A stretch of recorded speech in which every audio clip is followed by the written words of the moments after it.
everyone, welcome to my channel. My name is Lynn, and today I am crafting with the Glimmer of the Month for August 2022 from Spellbinders. And what I've already done ahead of time is I did all of my glimmering off camera. So here what you're looking at is the positive gold on white of the foil plate of this sort of floral spray that's a really lovely corner design. Then with this month's Glimmer set, you do get a solid shaped plate, and it doesn't, the only thing is that it doesn't have a coordinating die with it. So I would have loved if there was a coordinating die for the effect that I'm trying to achieve here.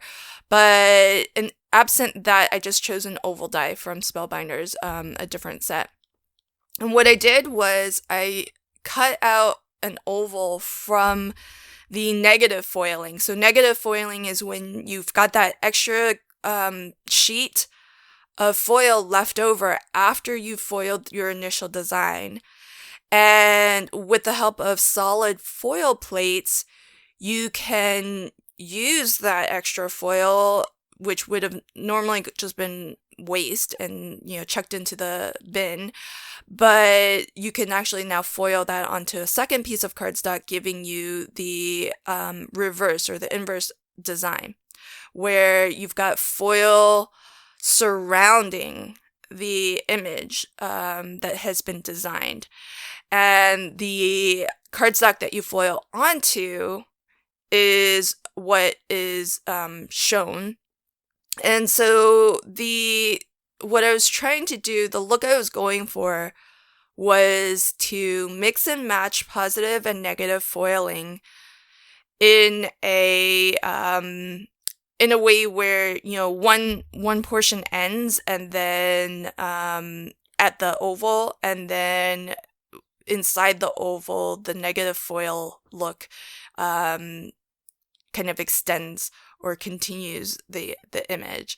So that was the look I was going for. So on my first panel, what you're seeing me do here is just apply some thin foam to the back of the positively foiled panel. And so that's going to sit on top of my card, and I'm going to recess the oval. I use the same oval die to cut both of these. So I'll recess the negative portion into that oval aperture that I have. So, and then since I did peel off all of the foam, I'm just putting a sheet that has kind of a release liner. That way it doesn't accidentally touch my card base before I'm ready to. Just helps me to give that little bit of wiggle room for positioning. And so here, because I lined up my die so that these essentially cut out at the same place, it should be seamless, the look of positive going to negative. And so that was my the look I was going for. I think, though, that, and you'll see me do this a second time on my next card, I think there's just too much contrast, because not only does it go from positive to negative, it also goes from black to white. So I'm wondering if this might have turned out a little bit better if instead of foiling the negative onto black, I foiled it onto white. I'm not too sure on that. I might have to just, that's one of those things where I can't picture it in my head. I would just have to do it to see for myself what looks better. But I hope that you get the gist of what I was trying to achieve, because I think the look is rather cool, and it's just another way of combining your positive and your negative foiled designs.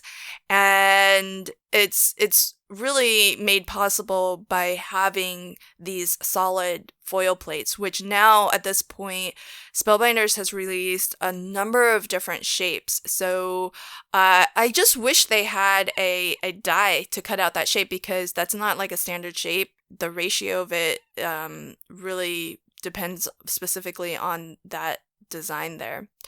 So here's another set of panels that I've already foiled.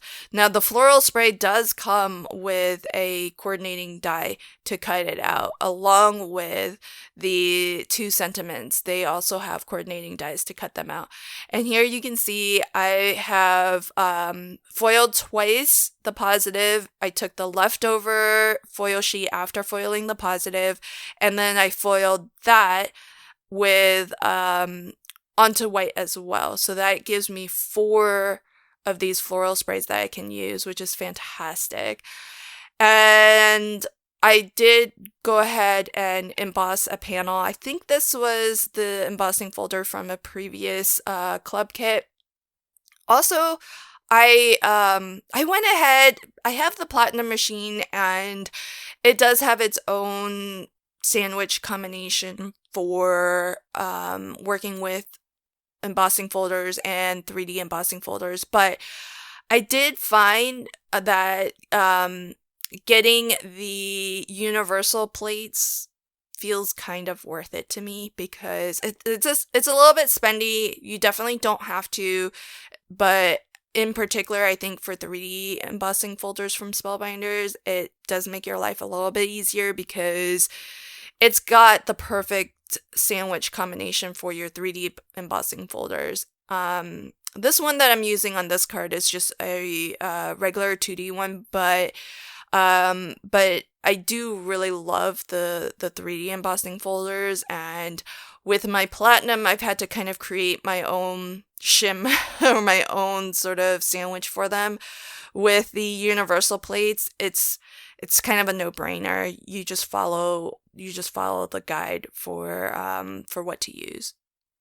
Okay, so I've got my embossed background, and again, I took an oval die and I just cut away a portion of one of the positive layers, and this is a lot easier to line up because I'm not going to cut into the negative version of this foiled floral design.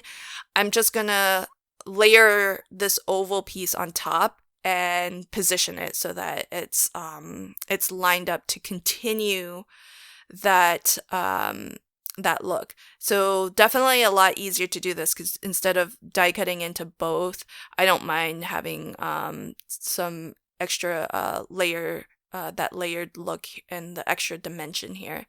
So once I glue that on there, you can see how it's really nice that the pattern just like extends into that oval, but it reverses. Instead of having it look more dark and more foiled, the image actually reverses to the positive, where the foiling is the actual image and not the white space. So really lovely. And then I'm going to use another of the negative foiled pieces in the upper corner, but I'm not going to put the positive area of that in. That way it makes this one corner look a little bit more special. And because I've got some extra depth, different layers going on here, this is just a little piece of scrap cardstock just to give everything, make it a little bit more level. It's not perfect, but at least in that large middle area, it's going to be a little bit more even and flat with the other panels that we have behind there. And then there is a stamp set. I'll link to everything in the description box below. The Wishing You is a recent release this month. So it's sort of similar to Sending You, which was part of a club kit. I think it was the Clear Stamp and Die Club Kit, but I think it was in 2021. I think it was last year. But it's fantastic because it's got the large Wishing You. You have the coordinating dies to go along with that. And then the stamp set also has a lot of these little sentiments that you can add, and they range from birthdays to retirement to to all sorts. It's wonderful to have this stamp and die set. So that's how I finished off my card on the my second card. And here's a final look at the first card that I made. So I hope that you kind of like this technique. I don't know what to call it, but I love the look of it. I think it works a little bit better on the second card, where I'm working with the two of the same colors, just the foil and then the same color cardstock, instead of the first one where I changed the colored cardstock. But I think they both look kind of neat. So let me know what you think in the comments below. Thanks so much for joining me today. Until next time, happy crafting and have a fantastic day. Bye.